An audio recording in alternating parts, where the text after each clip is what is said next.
नमस्कार। अंदर की बात के साथ मैं हाजिर हूँ। मेरा नाम मनु प्रियम है। मेरे साथ ध्रुव कुमार त्रिपाठी जी डॉक्टर साहब बैठे हैं और वरिष्ठ पत्रकार वकार हैदर साहब बैठे हैं। जी हम नमस्कार। लोग इस बात पे चर्चा करेंगे कि आज जो इनकम टैक्स की रेड पड़ी है, सुबह सुबह तड़के 6 बजे शुरू हो गया।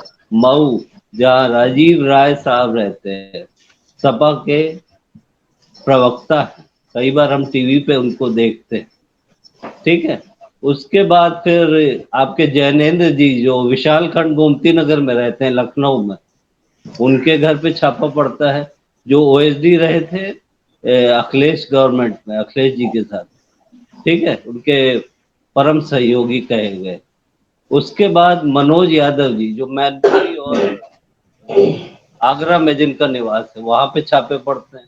फिर उसके बाद आखिर होते होते राहुल भसीन साहब जो महानगर में रहते हैं, यहाँ लखनऊ में, उनके घर भी छापे पड़ते हैं। ये कारोबारी है।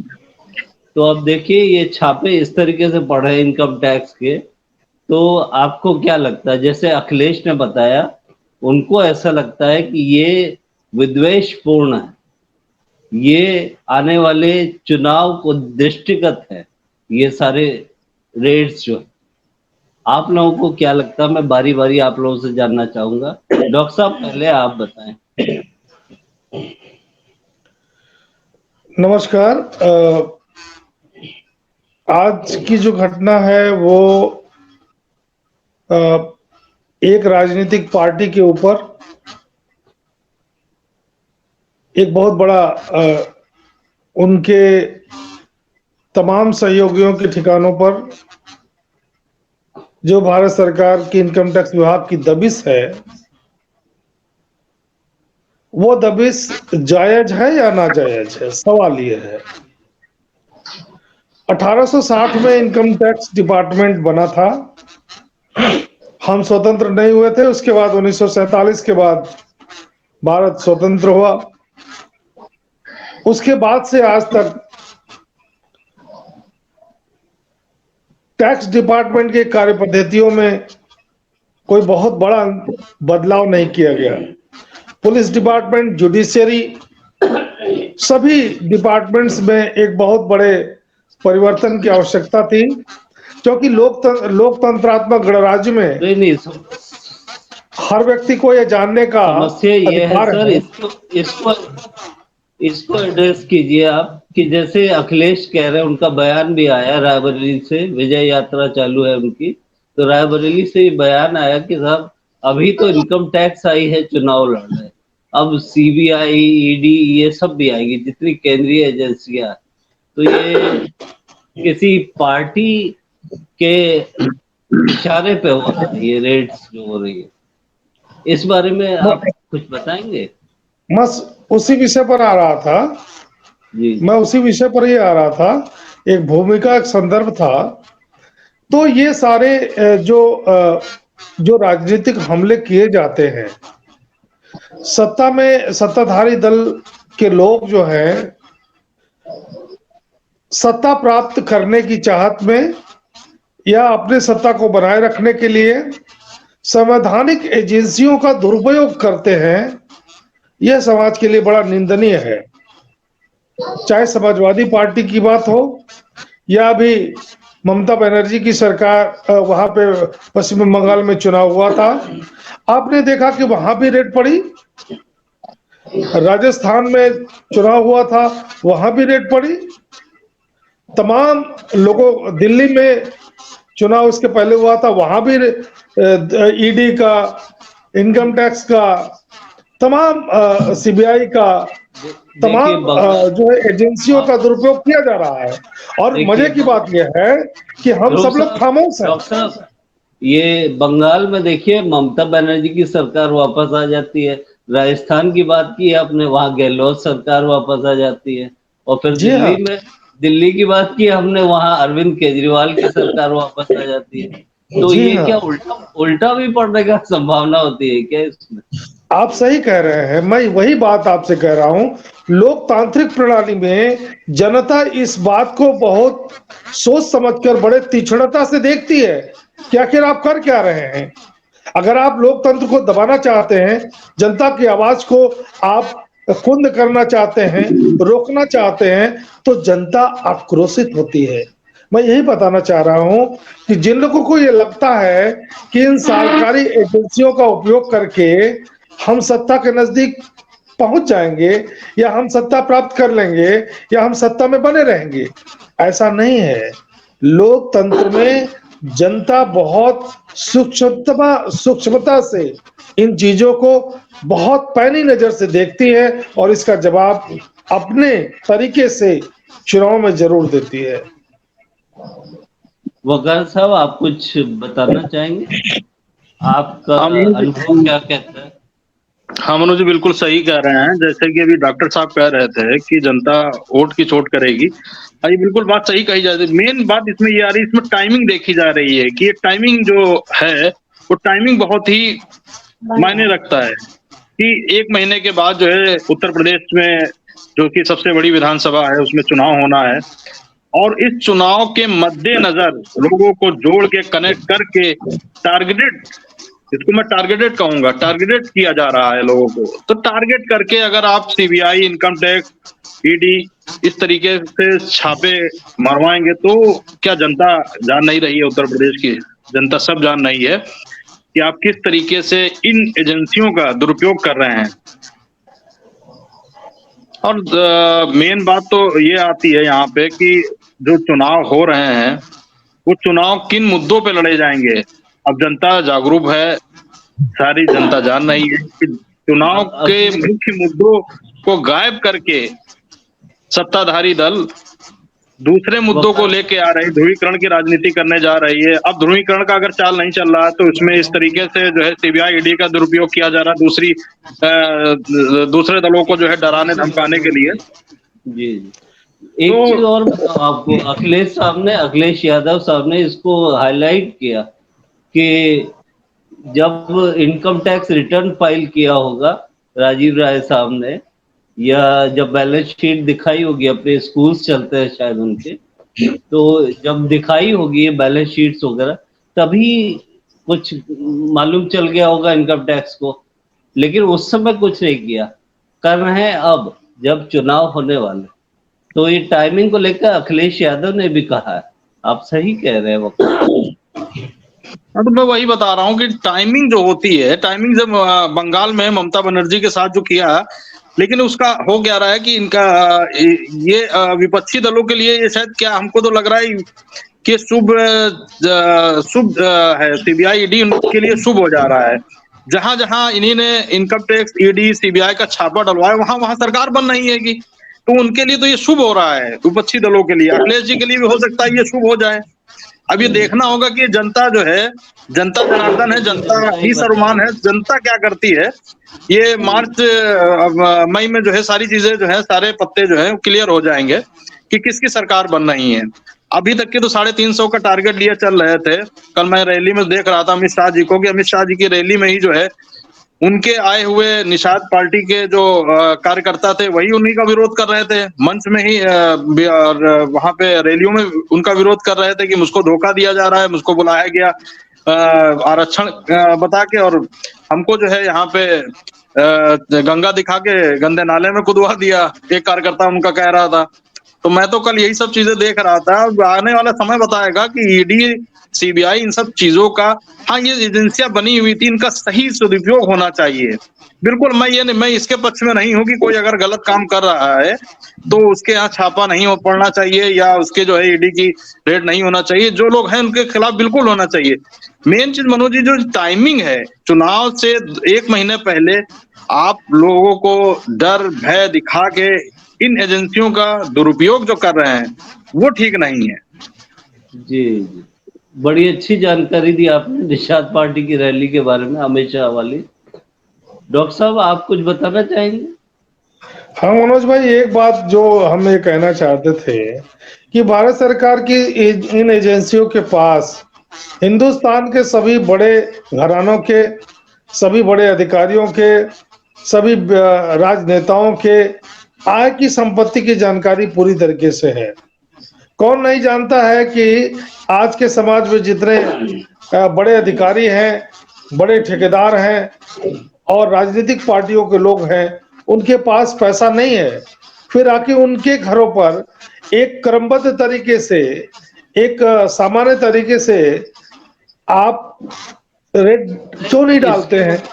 इसकी वजह आखिर ये भी इसका हो मकसद ये सकती है। हुआ, केवल एक इसकी राजनीतिक वजह पार्टी को टारगेट करके आप यदि इस प्रकार की इसकी बात, इस प्रकार का डॉक्टर आप कृत्य करेंगे, डॉक्टर तो ये साहब एक देश के लिए मिनट। दुर्भाग्यपूर्ण है।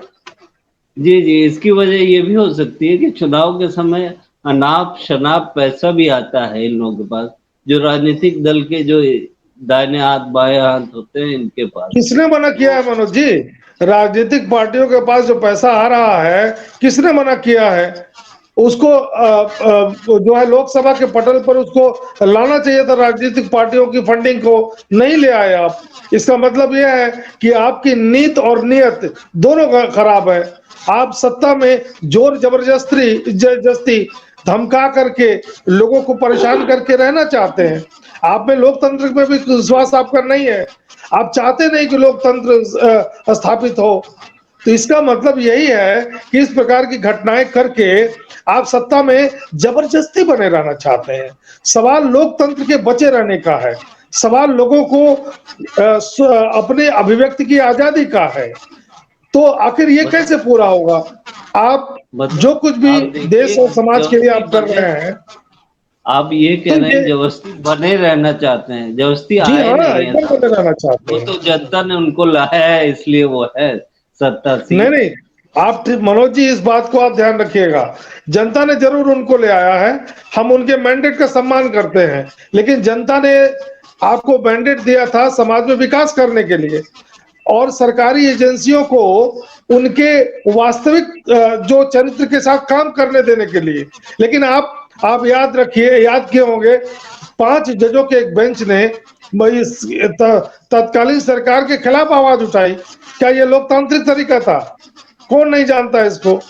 हर व्यक्ति यह जानता है कि इस प्रकार से किसी भी राष्ट्रीय एजेंसी को स्वतंत्र रूप से कार्य करने देना चाहिए।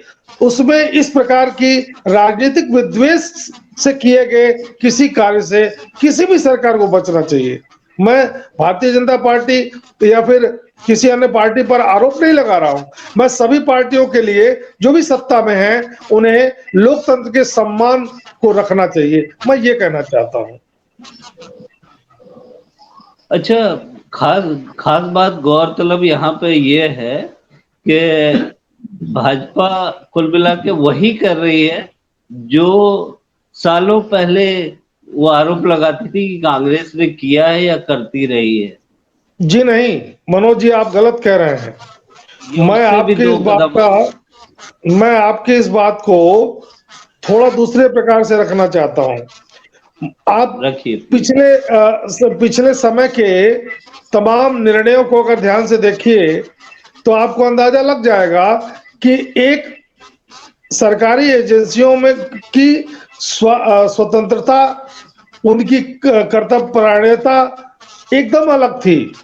जरूर कुछ सरकारें करती हैं, इसमें मैं इसको मैं गलत नहीं कह रहा हूं, जरूर करती थी, सर लेकिन यहाँ आज पे की एक स्थिति, चीज मैं जोड़ना चाहूंगा। सुप्रीम जी कोर्ट का वो निर्णय आपको याद होगा जहाँ पे उसने सीबीआई को पिंजड़े का तोता कहा था। जी, इसीलिए मैंने आपसे निवेदन किया कि आज जो हो रहा है वो पूर्व की भांति नहीं हो रहा है, पूर्व की भांति उससे बहुत अलग हो रहा है। इसीलिए तो हम सभी लोकतांत्रिक मूल्यों के जो है संरक्षण के लिए जो लगे लोग हैं तो वही ये चाहते हैं ये चेंज कि तो एक संस्थाएं बची रहे निरंतर भाई। चलती प्रक्रिया है सर। चेंज तो हाँ, होता ही है, समाज में बढ़ोतरी होती रहती है। जो हमारे पिताजी ने किया हम उससे 2 कदम आगे करते हैं, हमारा बच्चा उससे दो अरे तो कदम सही आगे काम करेगा। करिए, आप ये लोकतंत्र को ये और बढ़ाइए, किसने मना किया है? लोग और आप अधिकार दीजिए, आप संस्थाओं को स्वतंत्र करिए, आप संस्थाओं को और उन्मुक्त करिए, आप प्राइवेटाइजेशन को कम करिए। आपको करना 2 कदम आगे तो रहना चाहिए, लेकिन सरकार और जनता के हित के लिए आगे रहना चाहिए। जनता को ये परेशान करने के लिए या जनता के हित के लिए आगे बढ़ना कोई बहुत बुद्धिमानी वाली बात नहीं है। और नहीं मैं तो ये कह रहा हूं कि एक दो कदम आगे जाकर के हम कहना चाहते हैं, सरकारों को भारत के नागरिकों के मूड को ठीक से समझना चाहिए कि पिछले जितनी राजनीतिक घटनाएं हुई, उन सारी घटनाओं में इन दलों को ही नुकसान हुआ है। उल्टा पड़ा, पासा उल्टा पड़ गया हर बार। वकार साहब को जोड़ना चाहेंगे? बहुत देर से आप कर नहीं, हाँ बिल्कुल। अभी आपने एक बात बोली, सीबीआई को पिछली सरकार में जो है सीबीआई को तोता बताया था सुप्रीम कोर्ट ने। आज की डेट में जो है, मैं किसी एक आर्टिकल को पढ़ रहा था, आज की डेट में जो है लोकायुक्त को जो है मैना बता दिया गया है। लोकायुक्त जो है वो देश का, तो उसको जो है वो सॉरी चुनाव आयोग को, लोकायुक्त चुनाव आयोग को जो है तोता मैना बता।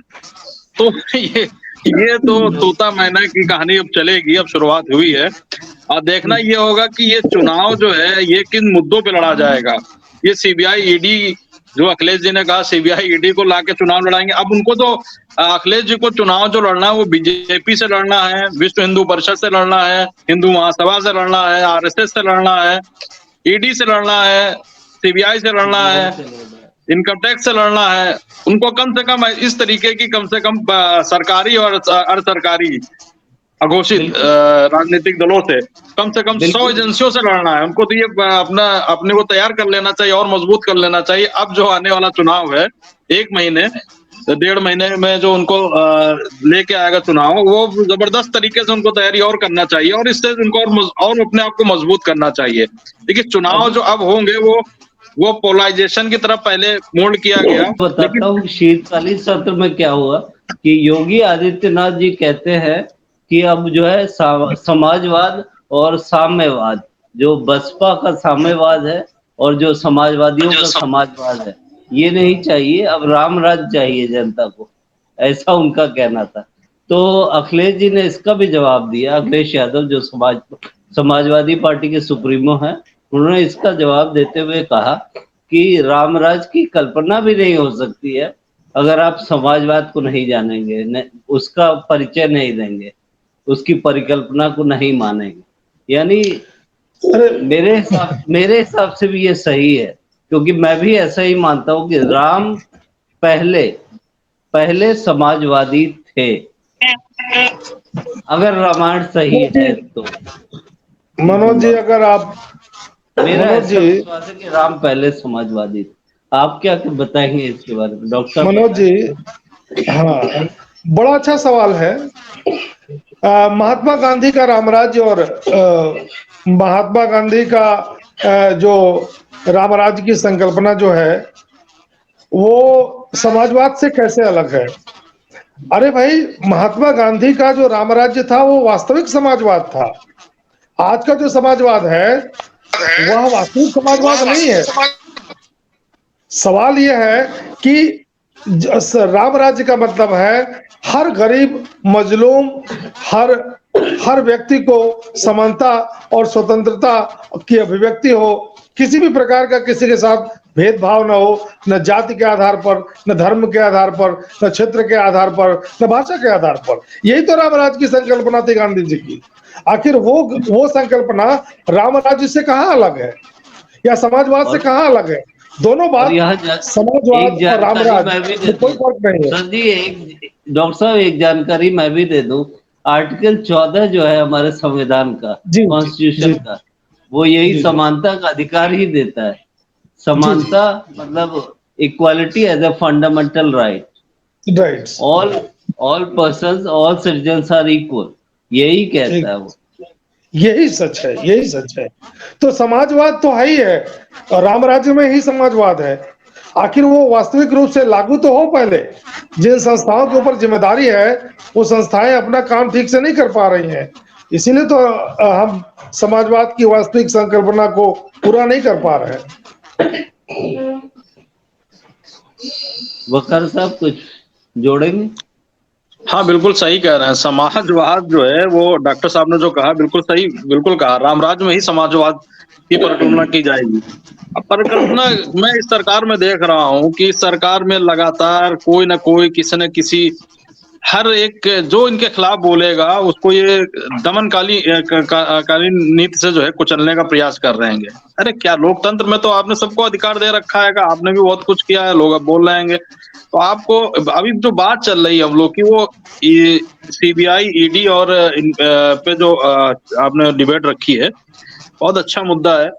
आप ये देखिए कि ये मैं मनोज जी ये जानना चाहता हूं कि क्या केंद्र सरकार के पास व्यापारी, एक बड़े-बड़े व्यापारी हैं, उनके खिलाफ कोई काम करने के लिए, या और भी बहुत सारे ऐसे केस पेंडिंग हैं, वो काम उस पे क्यों नहीं हो रहा है? ये काम जो है ये राजनीतिक दलों पे ही क्यों हो रहा है? और आप ही ने जो है उसकी शुरुआत करी। इलेक्ट्रॉनिक्स बॉन्ड लेके कौन आया, जिसमें आपको पता ही नहीं है, आप कितनों फंड दे दो उठा के, पता ही नहीं चलेगा आपको कि ये पैसा कहाँ से आ गया। मैं तो एक बैंक मैनेजर के पास बैठा हुआ था, उसमें जो है वो बैंक मैनेजर हमारे मित्र ही थे, हमने उनसे पूछ लिया, ये मैं आपको एक सत्य घटना बता रहा हूँ। हमने कहा ये कहीं आज बहुत बड़ा अमाउंट ट्रांसफर हुआ, मैं बैठा था अपने हेड ऑफिस में, तो मैंने कहा कि ये किस तरीके का कहेंगे। उसमें नया-नया ये इसी सरकार में जो है भारतीय जनता पार्टी ही लेके आई है इलेक्ट्रॉनिक बॉन्ड। उसमें आप कितना भी पैसा ट्रांसफर कर देंगे किसी भी राजनीतिक दल को, वो पता ही नहीं चलेगा आपको। और आज तक उसका इन्होंने ऑडिट भी नहीं कराया। अभी तक बीजेपी के पास जितना फंड हुआ है, पहले सबसे पहले उसी एजेंसी को अपने आप ही, भाई आपकी एजेंसी भारत सरकार की एजेंसी है, अपने आप ही उसको एजेंसी को मुड़वा लें, कह दें कि यहाँ भी जरा चेक कर लो आके, देख लो आके, जरा गिनवा दो आके, बता दो आके, ऑडिट करवा दो आके। क्यों नहीं करवा रहे हैं? नहीं आप नहीं इनकी साइट पे जाके देख सकते हैं, पता कर सकते हैं जो मैं कह रहा हूँ। तो इस तरीके ये आपका जो सवाल है, ये जो आपका सवाल है इसका कल अगर मान लीजिए आप सत्ता में होंगे तो आप भी ये नहीं करेंगे। समस्या ये है, ये नैतिकता का सवाल है।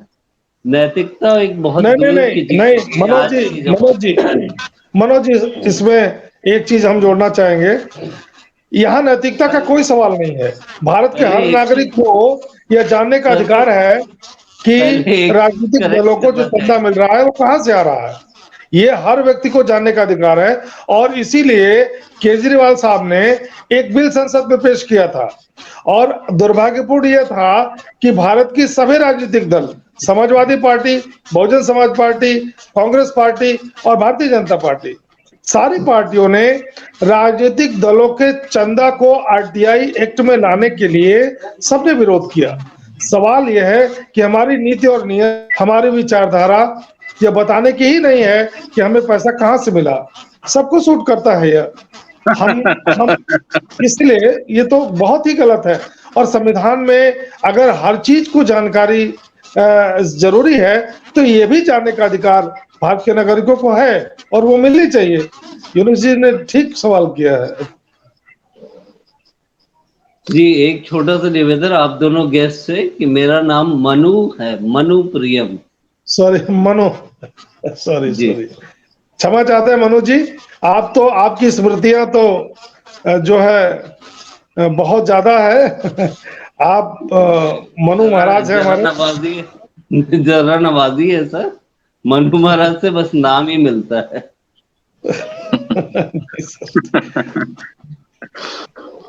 अच्छा, और आज के राजनीतिक दल तो मनु को गालियां देते हैं, मनुस्मृति, मनुवादी, गलत बोलते हैं। असल में मनु जी, बहुत सारी जानकारियां व्यक्ति के पास नहीं होती है ना, तो जानकारियां न होने के बाद जो लोग अपनी जो अभिव्यक्ति देते हैं या जो अपना स्टेटमेंट देते हैं, वो स्टेटमेंट जो है पूर्ण तरीके से गलत होता है। हमारी जानकारी हमारे अभिव्यक्ति को में प्रदर्शित होती है।